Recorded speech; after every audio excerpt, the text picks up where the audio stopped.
It's Batman!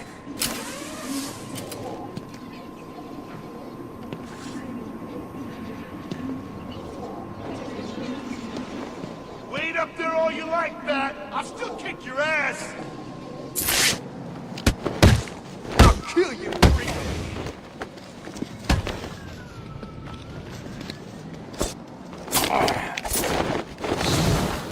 Your mother won't recognize you when I'm done.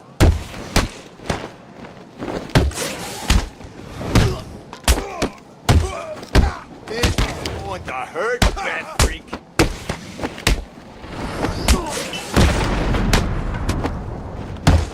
We'll make sure.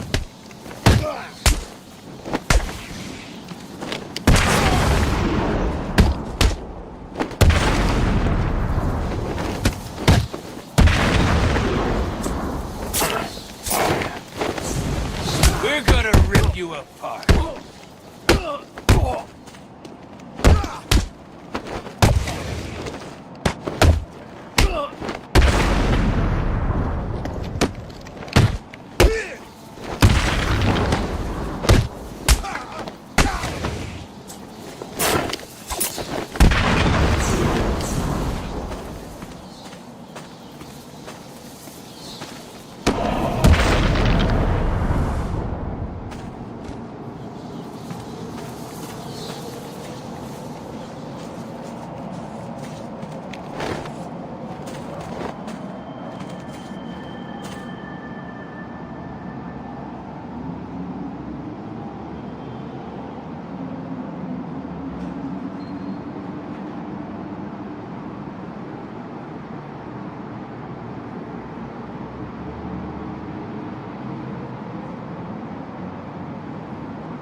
30 days hath September, April, June, and November. All the rest have 31, except for February alone, which has 28, rain or shine.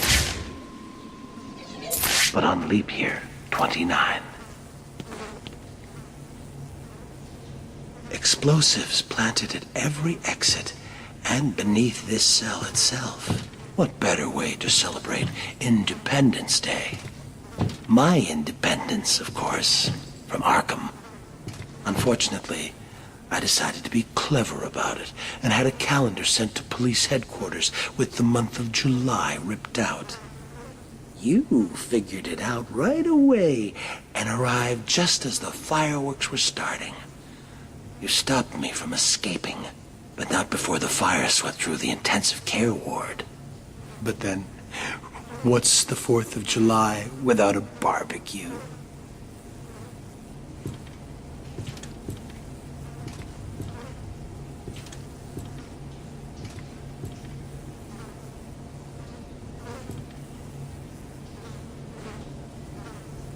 The dogs will come and tear you apart.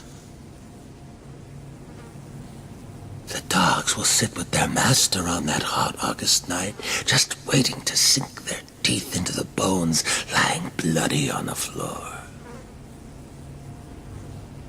The dogs will come and tear you apart. The dogs will sit with their master on that hot August night, just waiting to sink their teeth into the bones lying bloody on the floor.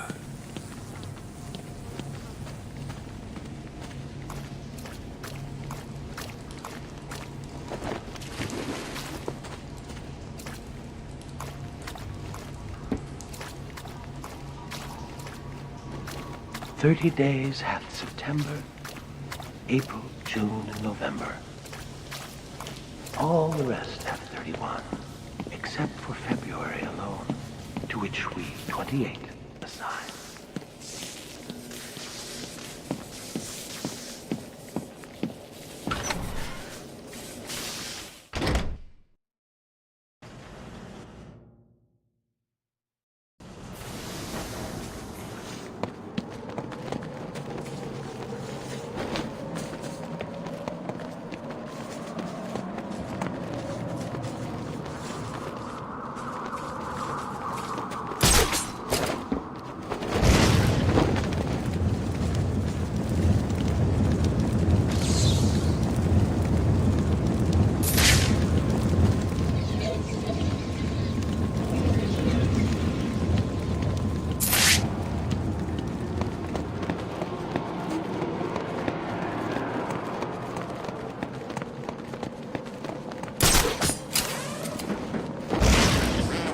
Strange had on shot to make him turn over control of Gotham.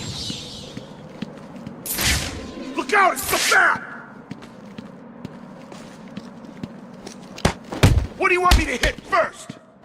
Come on, there's a fight going down.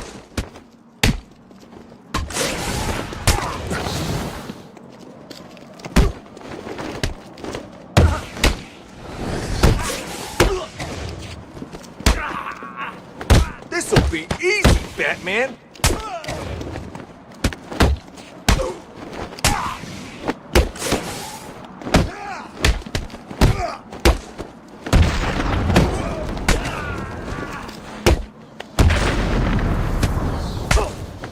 We'll kill you, Batman!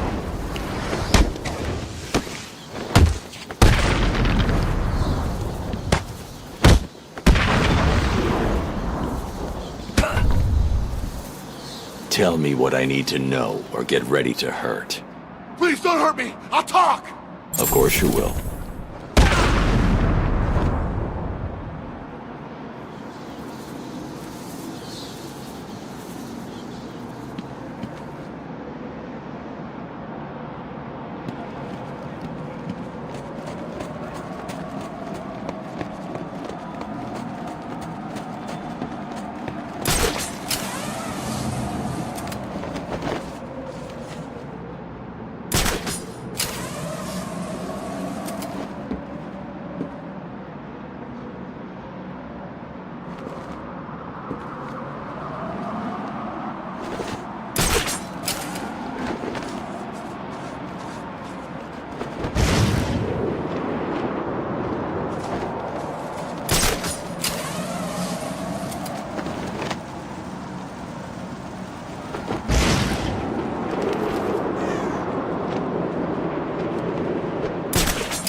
Bat computer has detected another round fired from Deadshot's weapon.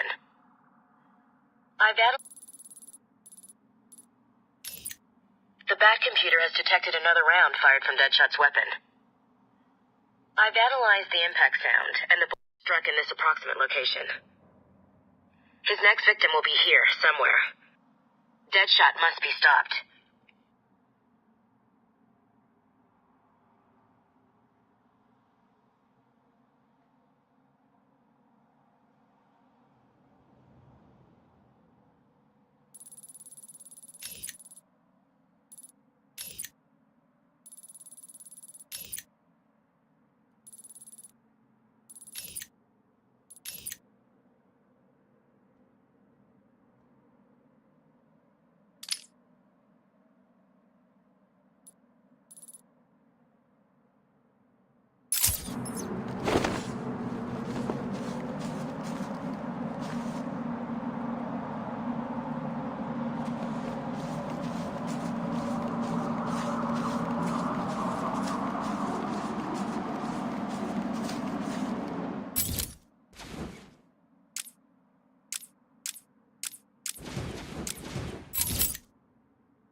Days have September, April, June, and November. All the rest have 31.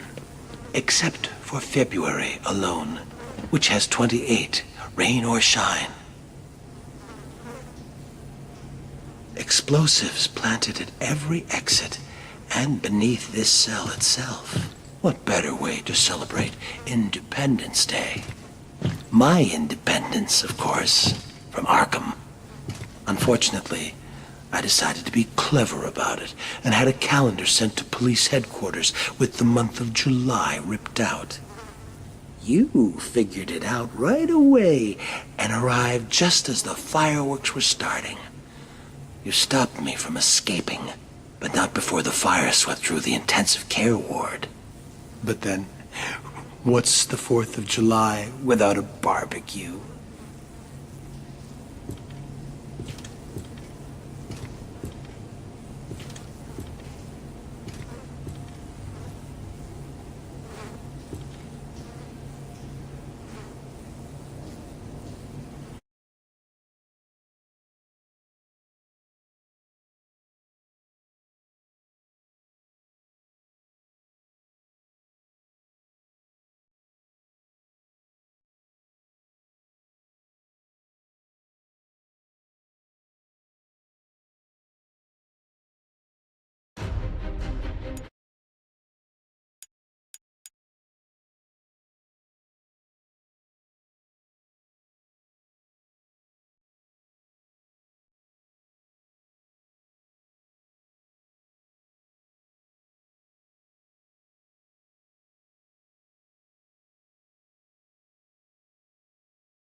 mattress. That's what I'm talking about. How does it make you feel when she does that? What does she say? Please. Tell him. I love you unconditionally. Come to me.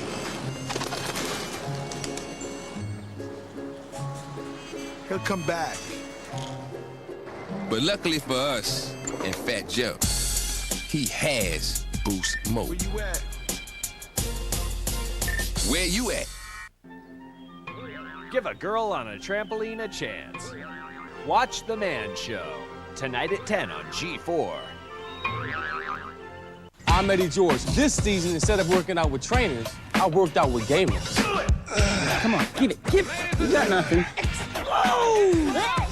In exchange for tips on the video game, we put them in the real game. Training Camp, the only show where gamers and athletes collide. Right, guys? Training Camp, hosted by Eddie George, premieres tonight at 11:30. Only on G4. They're actual size, but they seem much bigger to me. It's Adam Sessler and Morgan Webb. Welcome back to X-Play. We're back with our review of one of the most anticipated games of the year. Well, mainstream fanboys have been looking forward to Madden 2006 or GTA Liberty City Stories for the PSP.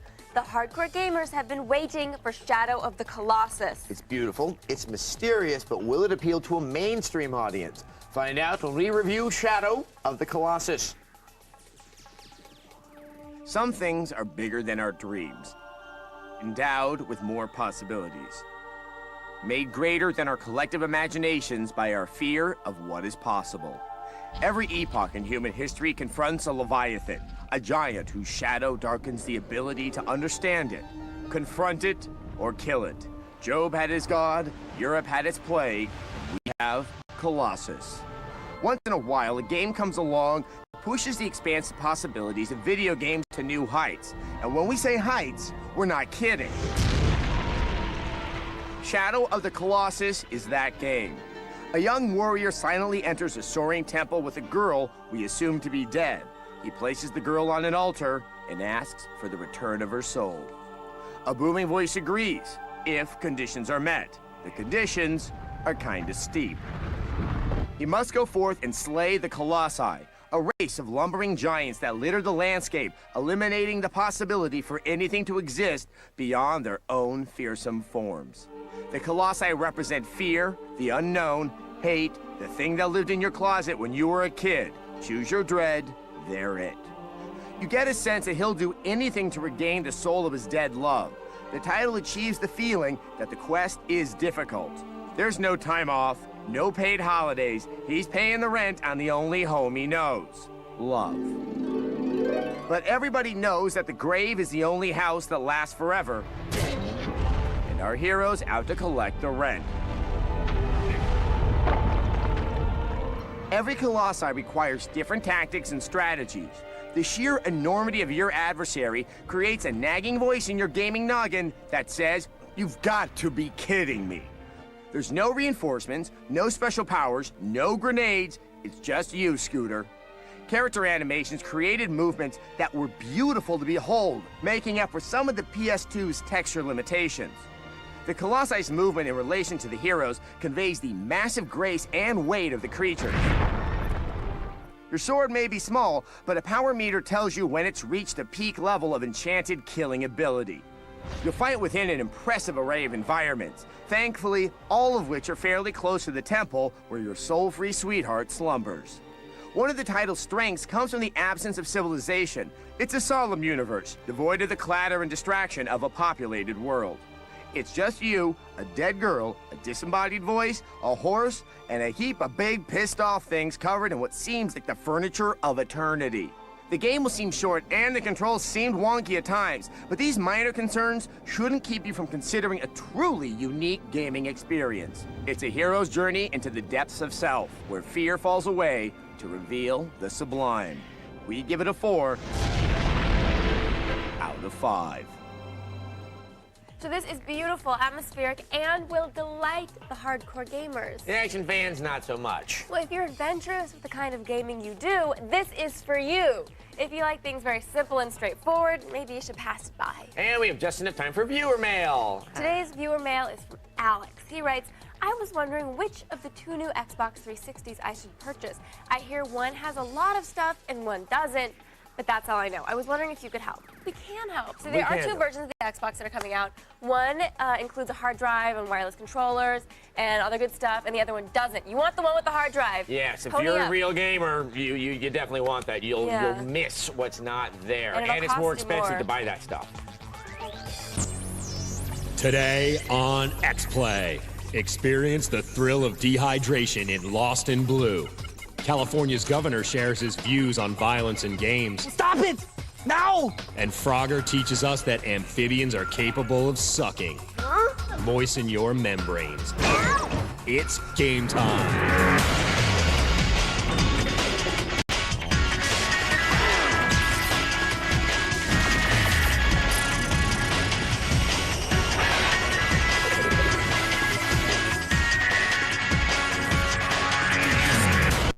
Please welcome the darlings of the Munich dance hall circuit. It's Adam Sessler and Morgan Webb. This is how Germans dance. Stop. Hello and welcome to X-Play, the show that brings you brutally honest video game reviews and silly poop jokes. On today's show, World War II, the game.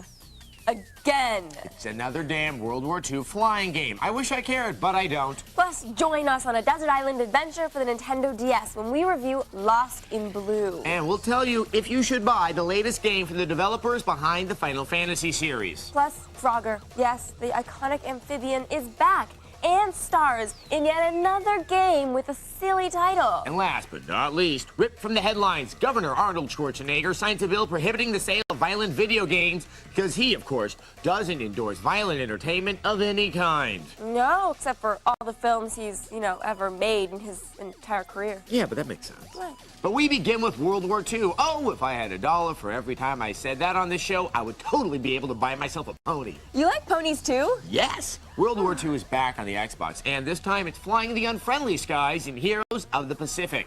Here's our review.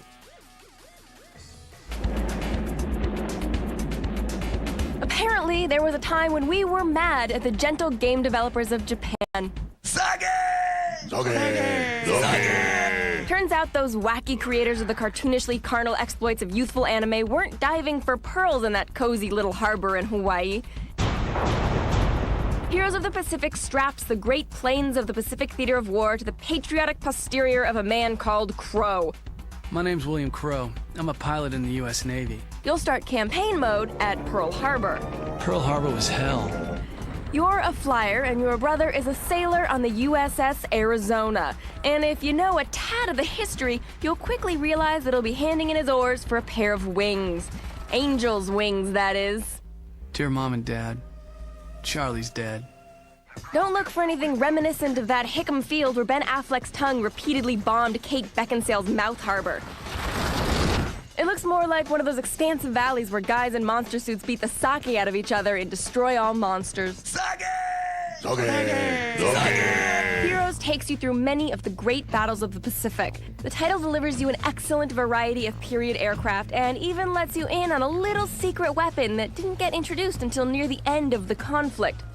Planes can be set to either arcade or sim mode. Sim mode, to the uninitiated, takes time to get accustomed to. Stalling becomes a fact of life, making how you fly a constant concern. A battle speed mode melts the scenery a la Crimson Skies, delivering you into the ballistic breath of battle quickly. Within a particular conflict, there are an array of mission types. Tenderizing beachheads for invasion, riddling approaching invaders, and stopping bombing raids are all in a day's work as tireless flyboy Crow beats his wings through the gritty winds of war. Sweet mother of God, it's an ambush! Clouds and explosions nicely dimensionalize both sky and combat. The rest of the environments, however, look like a colorless afterthought. Threatening ground targets seemed more like epileptic insects. The ocean even looks leaden and uninspiring. Come on, anybody with a couple of grand and a Westwood degree can make water look pretty these days. Selection menus and cutscenes are artistically inspired. Period propaganda and heroic films of the day colorfully come to life, inspiring the John Wayne of flying leathernecks fame in everybody. Online is straightforward with capture the flag and aircraft carrier defense modes and support for up to 7 players. At the end of the day, there's not much that other similar themed games don't have. A lot of the graphic elements are pretty flat, and it just seemed like you were doing the same thing after a while. Now if I can just torpedo Affleck before he torpedoes Beckinsale. With the scream of a kamikaze coming at you straight out of the sun, we give it a 3 out of 5. Now, Heroes of the Pacific is okay, but if you want a really good dogfighting game, pick up Crimson Skies for the Xbox. It's beautiful, it's excellent, and it's super cheap now that it's been out for a couple of years. Sure, it's not a World War II game, but that's part of its charm. Of course, Heroes of the Pacific is relatively light on the violence. And that may be a good thing since California Governor and former Terminator Arnold Schwarzenegger just signed a bill making it illegal to sell violent video games to people under the age of 18. To find out more about the new law, we went straight to the source, or someone who sort of sounds like him. Hello, I'm Arnold Schwarzenegger, Governor of California and star of Eraser. I'm here to talk to you about a very important issue. Our school children are being chased by a boogeyman called violent games. I signed a law that will go into effect in January, where in California, you must be at least 18 years old to play a violent game that causes serious injury to a human being's image in a game that is violent. You have to ask yourself, are you buying violent games? Well, stop it! Now! Get to the chopper! One of the big offenders is Grand Theft Auto San Andreas. This game makes you beat up hookers, or even kill hookers. This is wrong. You should love your hookers. They should make a game where you are nice to them and give them lots of money. You should get paid for this. And then you can shoot cops. I played a cop in my movie Kindergarten Cop. It wasn't right to shoot cops then. It isn't right to shoot cops now. And it's never right to shoot kindergarteners. Unless they are terrorists. You know, the ESRB already has a rating system. The ESRB is a girly organization and they're beholden to the special interests. I am the governor and I say that violence is no good. But you were in commando. You killed like 200 people with garden tools. What is this? Donut. A donut? No junk food. You have to pardon my friend. He's dead tired. That doesn't make any sense. Now I know what you're thinking. You're thinking, Arnold, you've been in so many violent movies. But in my movies, I fight violence. With a gun? How else are you going to fight violence? Now look at this game. In Terminator 3 Rise of the Machines, I have to protect John Connor and Claire Danes. I have to protect them from all the cops that want to kill them. Especially when they're trying to kill them in a church. Have a nice trip. See you next fall. And then I have to blow up their cop cars. And I'm shooting them, and I am killing them. And I'm saying, dance, dance, copper man, or I'll blow your face off. And I'm so mad that I'm just punching the cop cars. I'm just punching the cop cars. And I'm going, just breaking things. And I'm just blowing things up. And then... Who the hell are you? I'm Adam Sessler. I'm the host of the show. Well, I represent the people of California. I don't care. I want you to know that I am working for you in Sacramento. Join me and Adam Sessler in saying yes to no violence. And cut. All right, people, that's a wrap. Do you want an autograph? You're not even wearing pants. I love being the governor. Here's the cigar. I don't think... well, whatever. Well, the governor has no pants. He sure doesn't, but maybe expecting him to wear pants is a little too much. I mean, we are talking about the same man who forgot he actually made 2 Conan movies on the director's commentary for the first Conan DVD. I guess it's an easy mistake. I mean, I forgot that James Earl Jones transforms himself into a giant snake in that movie. James Earl Jones transforms into a giant snake in Conan? Yeah, the voice of Vader fell on hard times in the 80s. Didn't we all? Didn't we all? 4, 8, 15, 16, 23, 42, hike! It's our review of Lost in Blue.